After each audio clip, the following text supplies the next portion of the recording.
Well, good morning, everybody, and welcome. I am Pastor Guy, and this is Pastor's Corner. For those of you who might be new to the corner, I'm Guy Watley, and welcome to my corner of the internet. This is a place where we get together once a week to encourage the believer on how to be in the world, but not of the world. If you like what you hear, please follow us on Facebook. You can also find us on YouTube, whichever one you're at.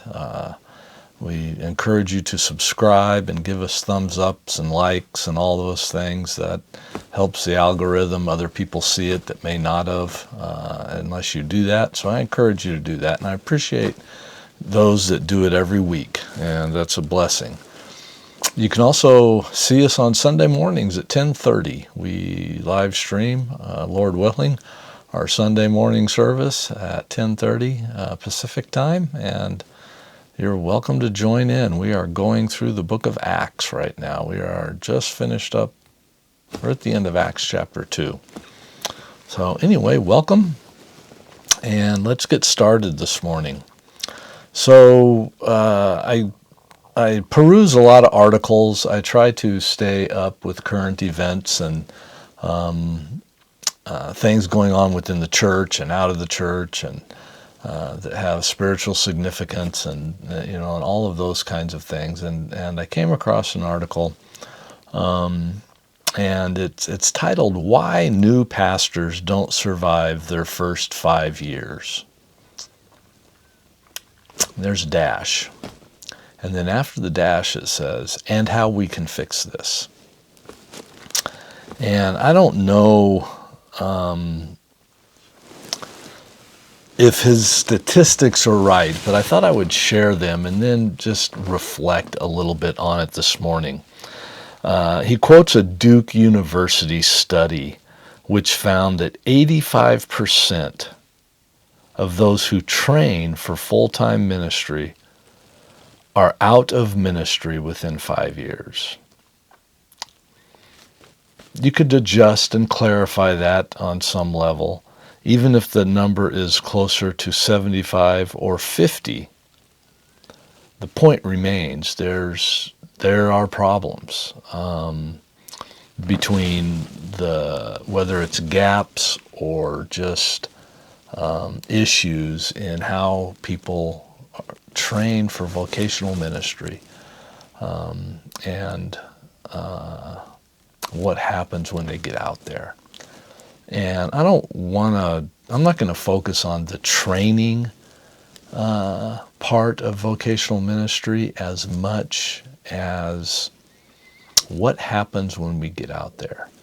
And I guess one could say that I'm qualified to speak to this. I've been out there for over 20 years. Involved in vocational ministry. I've been involved in ministry, as it were, for over 25 years as a vocation, as a calling, as this is what I'm going to do. Almost 30 years I've been doing this and teaching the Bible, engaging people.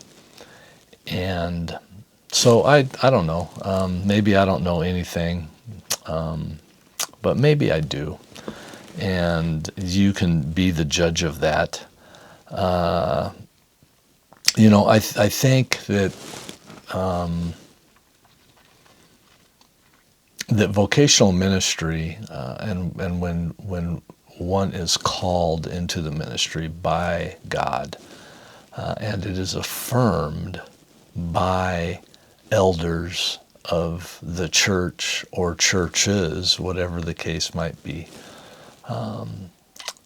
and for many even affirmed as they're going through their education by professors and those who watch them closely, who read their papers, who see their heart, who shape and mold them to becoming shepherds, under shepherds of the flock of Jesus Christ. I think that when those people specifically go into ministry, that they're probably trained, if not as well, pretty close to as well as they could have been. There's always going to be misses or gaps, as this gentleman says, in the training. But there's always themes, and he touches on the themes. And, especially when we're young, and I wasn't young, and maybe that was an advantage for me.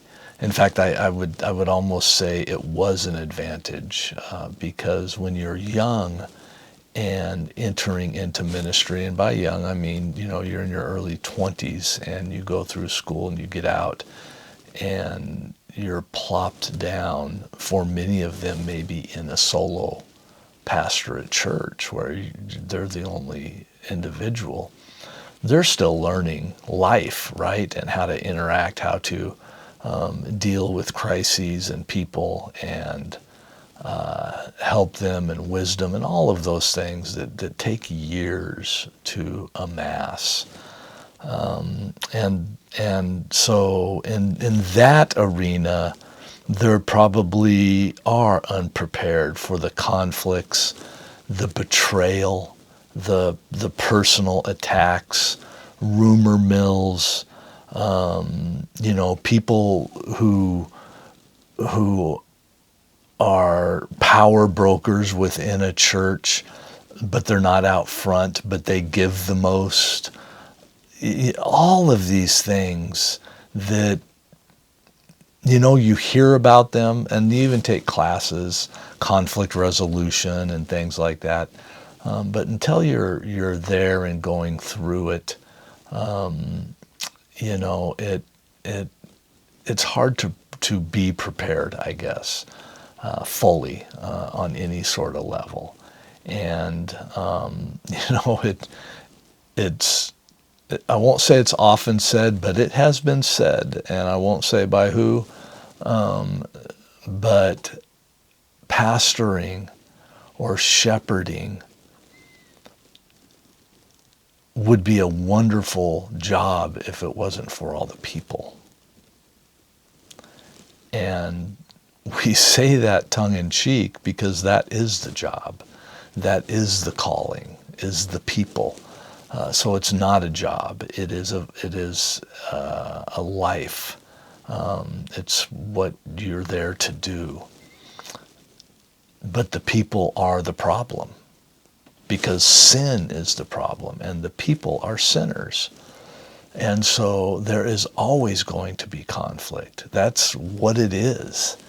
And learning how to navigate those oceans, those streams, those rivers, it takes a lifetime. There is no seminary or university that can train one and give them all the resource that they might need, or go over every scenario that they might encounter. It's just not possible, right? The resource we need is the Lord, right? And His calling. And if He has called you, He will sustain you. He will give you the strength to sustain you. And He knows beforehand what you're going to go through. And if you don't believe that, you're in the wrong business to begin with. And so, it's interesting that the author, Michael Cron, hopefully I pronounced that right, but he uses 5 years as a measuring, because it is those first 5 years. I remember when Sarah and I came here, we told ourselves, I think we said 3 years. For sure, no matter what happens, we are going to to stick it out for 3 years. And it might have been 5. I don't remember what we said now. It's been a long time. But those years went by, and before we knew it, we were looking back at them. And we never did sit down when that time came, whether it was 3 or 5, and said, well, what do you want to do? Do you want to stay? I mean, that wasn't even on our radar when those years came and went.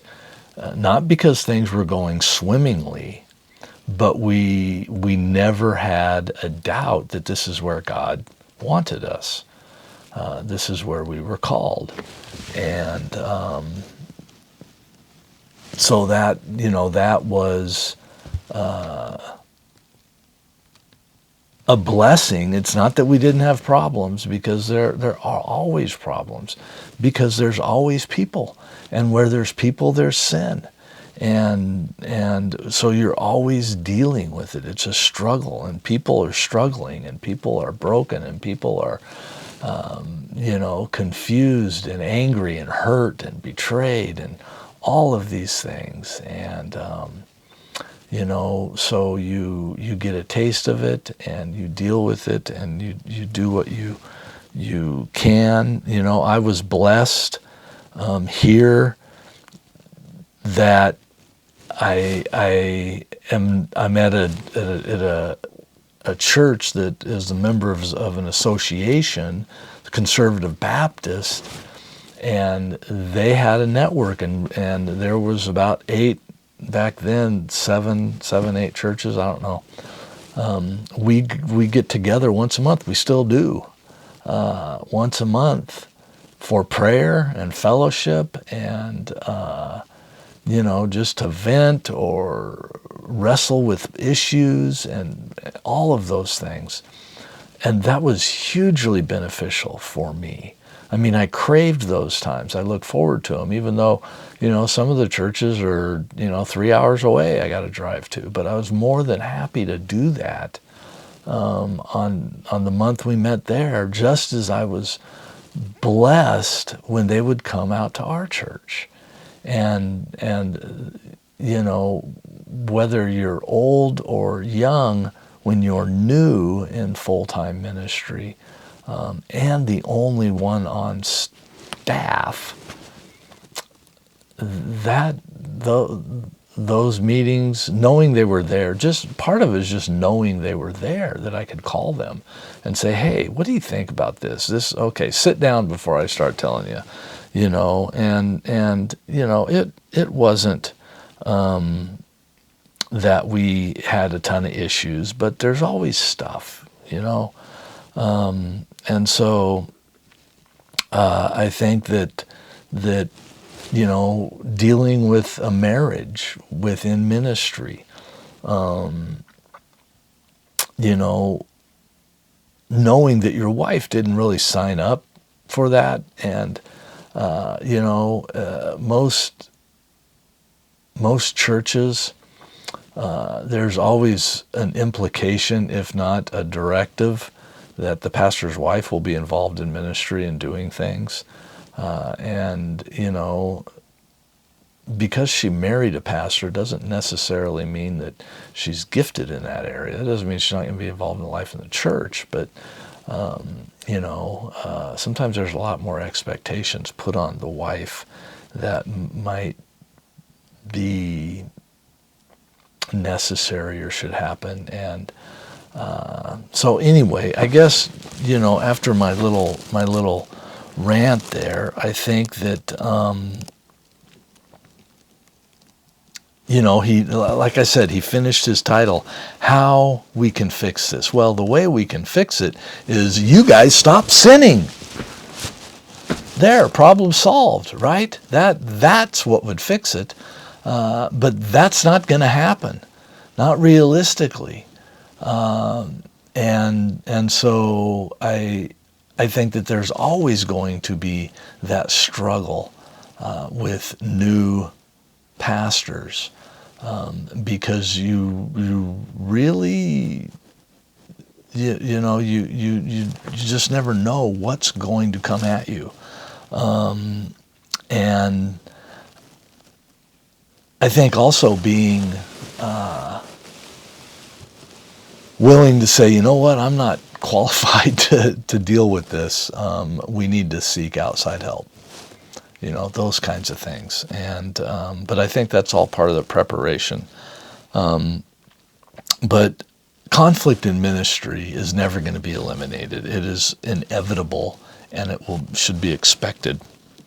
It is the reality because of that little thing that we like to call spiritual warfare. And it is spiritual warfare.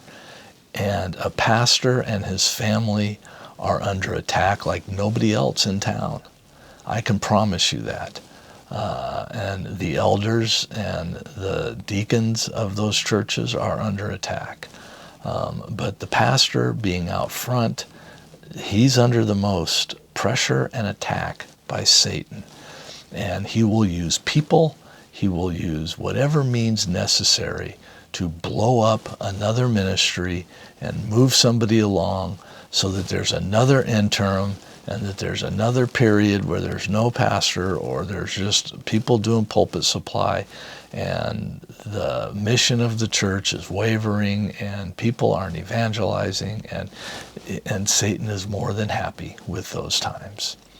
And so I guess, as I sit here and I think about the title of that, why many new pastors don't survive their first 5 years and how we can fix this. The way we can fix it, and if you're at a church that is looking for a pastor, if you're at a church that maybe has a pastor that's going to retire in a few years or whatever, be in prayer. That's the first thing that I would tell you, is to be in prayer and pray that you don't become one of the problems. And give the guy a break. I mean, people, set your expectations aside, welcome somebody in, don't pressure them. They are just men called by God to serve you.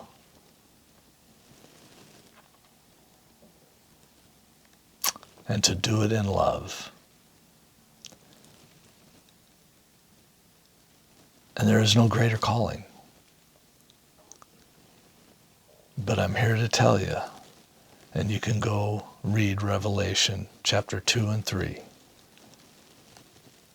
God is going to hold the church to account.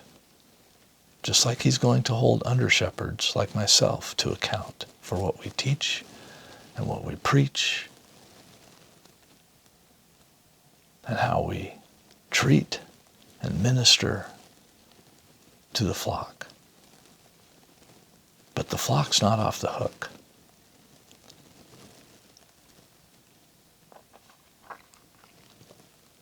And so it falls at your feet as sheep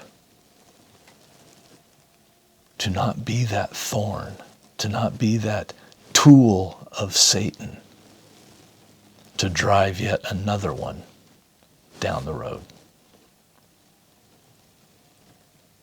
I'm Pastor Guy, and this has been Pastor's Corner, and I love you guys. I wouldn't be here every week if I didn't. Be blessed, be an encouragement, be in prayer.